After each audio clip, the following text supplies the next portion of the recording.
مرزا صاحب کی لالت مزاج یا مرض الموت کی اطلاع اس سے پہلے کہیں سے نہیں ملی، حد یہ کہ پرسوں وہ رحلت فرما گئے، ان کا انتقال ہو گیا اور ان کے سینکڑوں دوستوں اور قدردانوں کو اس سانحہ ارتحال افسوسناک واقعے کی خبر تک نہ ہوئی، اطلاع نہ ہوئی۔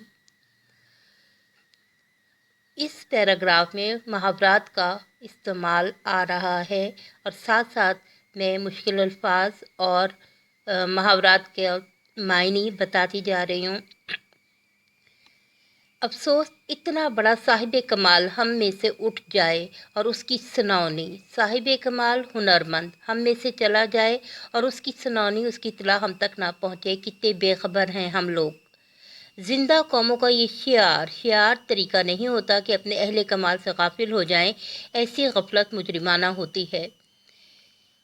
شاید یہ ہماری غفلت، لاپرواہی ہی کی سزا ہے کہ مرزا صاحب کو یوں ایکا ایکی فوراً ہی ہم سے چھین لیا گیا۔ عالم کی موت عالم کی موت ہوتی ہے، اس کو انڈرلائن کیجیے گا۔ عالم ایک پڑھے لکھے شخص کی موت، عالم دنیا کی موت ہوتی ہے، کیونکہ ایک عالم کو تیار ہونے کے لیے ایک عرصہ چاہیے ہوتا ہے، اس کی تعلیم، اس کا تجربہ، اس کی حکمت، اس کی دانائی، اس کی دانش، جس سے ایک زمانہ منور ہو رہا ہوتا ہے، اس کی موت سے یہ سلسلہ رک جاتا ہے۔ ابھی ہم کو اس کا اندازہ نہیں ہو سکتا کہ مرزا صاحب کی رخصت ہو جانے سے، ان کے چلے جانے سے ہمارا کتنا بڑا نقصان ہو گیا ہے۔ اب ان کی عدم موجودگی رہ رہ کر، ان کی غیر موجودگی رہ رہ کر وقتاً فوقتاً ہمیں ان کی یاد دلائے گی اور وقت کے ساتھ ان کی جدائی کا گھاؤ، زخم بڑھتا چلا جائے گا۔ مرزا صاحب بہت ہی خاموش کام کرنے والوں میں سے تھے، خاموشی سے اپنے کام میں مصروف رہتے تھے، یعنی اتنے خاموش کہ خود ان کے زمانے کے اکثر لوگ بھی ان کے علمی اور ادبی کارناموں سے واقف نہیں ہوئے۔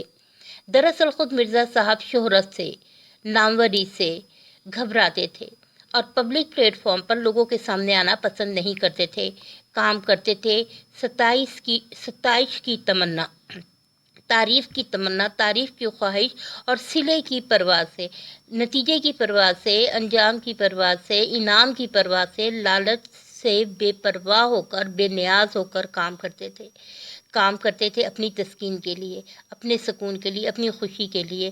کام کرتے تھے اس لیے کہ انہیں کام کرنا ہوتا تھا، وہ کام کرنا چاہتے تھے، کام کرنا اپنی ضرورت سمجھتے تھے تو وہ کام کرتے تھے۔ فرمائشی کام انہوں نے ساری عمر نہیں کیے، لوگوں کے کہنے پر انہوں نے کوئی ایسا کام نہیں کیا۔ انہوں نے اب سے 55 سال پہلے سر عبدالقادر نیچے آپ بارڈر میں دیکھیں، شیخ سر عبدالقادر معروف ادیب اور علامہ محمد اقبال کے گہرے دوست تھے۔ سر عبدالقادر کے رسالے مخزن میں مضامین لکھے، مگر شیخ صاحب کی فرمائش پر نہیں، بلکہ جب خود ان کا جی دل لکھنے کو چاہا۔ مرزا صاحب کسی کو خوش کرنے کے لیے نہیں لکھتے تھے، مرزا صاحب پیسے کے لیے بھی نہیں لکھتے تھے۔ پیسے کی تو انہوں نے کبھی پرواہ نہیں کی، بلکہ پیسے کے ذکر پر وہ چڑ جاتے تھے، تنگ ہو جاتے تھے اور انہیں منانا مشکل ہو جاتا تھا۔ لاہور کے اکثر پبلشروں نے، جو کہ کتابیں وغیرہ پرنٹ کرتے تھے، انہوں نے مرزا صاحب سے کتابیں لکھوانی چاہیں اور بڑی بڑی رقمیں پیش کیں، مگر مرزا صاحب نے انہیں ایک لفظ بھی لکھ کر نہیں دیا۔ اور جب اپنا پہلا ناول یاسمین، پہلے ناول کا نام بتایا جا رہا ہے یاسمین، لکھا تو اپنے ایک شاگرد پبلشر کو بے مزد، بغیر مزدوری کے، بغیر پیسے لیے دے دیا۔ اس کے کچھ عرصے بعد دوسرا ناول خواب ہستی لکھا۔ پہلے ناول کا نام بتایا گیا یاسمین اور دوسرا ناول لکھا ہے خواب ہستی، اسے بھی بغیر کچھ لیے دیے چھپوا دیا۔ پہلا ناول یاسمین اور دوسرا ناول خواب ہستی، پہلا ناول بغیر مزدوری لیے، پیسے لیے، اپنے پبلشر کو دے کر، اپنے شاگرد پبلشر کو دے کے چھپوایا ہے۔ دوسرا ناول خواب ہستی لکھا اور اسے بھی بغیر کچھ لیے دیے چھپوا دیا۔ ایک پبلشر صاحب لاہور سے دلی محض اس غرض سے آئے، اس وجہ سے آئے کہ مرزا صاحب سے ناول لکھوائیں گے۔ میں نے انہیں سمجھایا کہ مرزا صاحب نہیں لکھیں گے، مگر وہ بڑے بڑے مصنفوں کو خرید چکے تھے، نہ مانے، بولے ہم انہیں ایک ناول کا 1000 روپیہ دیں گے۔ اس وقت کے حوالے سے، اس وقت کے حساب سے 1000 روپیہ بہت ہوتا تھا، تو وہ کیوں نہیں لکھیں گے۔ یہ وہ زمانہ تھا، یہ وہ وقت تھا کہ 200-250 روپے میں اچھا خاصا ناول پبلشر کو مل جاتا تھا۔ چنانچہ مجھے اپنے ساتھ لے کے مرزا صاحب کی خدمت میں حاضر ہوئے۔ میں نے تعارف کرایا، مرزا صاحب کا ماتھا ٹھنکا بھی محاورہ ہے، چونکے